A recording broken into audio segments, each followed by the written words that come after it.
ஒரு மனிதர் வந்து அல்லாஹ்வின் தூதரத்துல, அல்லாஹ்வின் தூதரே, இறைவனிடத்துல நான் எப்படி துவா செய்யணும், எப்படி பிரார்த்தனை செய்யணும், எனக்கு அதை சொல்லித்தாங்களேன் அப்படின்னு கேட்கும்போது நபிகள் நாயகம் இந்த துவாவை சொல்லித் தருகிறார்கள். துவாவை சொல்லிக் கொடுப்பது மட்டுமல்ல, அதனால் கிடைக்கிற சிறப்பை இந்த செய்தியிலேயே நபிகள் நாயகம் குறிப்பிடுகிறார்கள். அந்த மனிதருக்கு நபிகள் நாயகம் கற்றுக் கொடுத்த பிரார்த்தனை என்ன? ரசூலுல்லாஹ் அந்த மனிதருக்கு சொல்றாங்க, நீ அல்லாஹ்ட்ட துவா கேட்கும்போது என்ன கேட்கணும்னா, அல்லாஹும்ம ஃபிர்லி வர்ஹம்னி வஆஃபினி வர்ஸுக்னி. 4 வாசகம். இந்த 4 வாசகம் இதைத்தான் ரசூலுல்லாஹ் சொல்லி கொடுக்குறாங்க.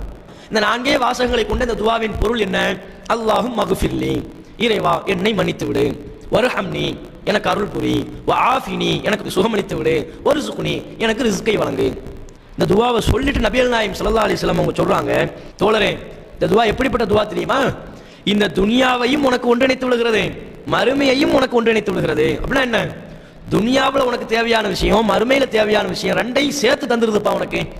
இந்த ஒரு துவாவை நீ அல்லாஹ் இடத்துல தொடர்ந்து கேட்டு வந்தா துனியாவும் உனக்கு கிடைத்து விடும், அல்லாஹ்வுடைய அருள் செய்கிற அடிப்படையில் மறுமையும் உனக்கு கிடைச்சிடும். துனியாவையும் நீ பெற்று விடுவாய், மறுமையையும் பெற்று விடுவாய். இரண்டையும் ஒருங்கிணைத்து உனக்கு பெற்றுத்தரக்கூடிய ஒரு பவர்ஃபுல்லான துவாங்கிறாங்க.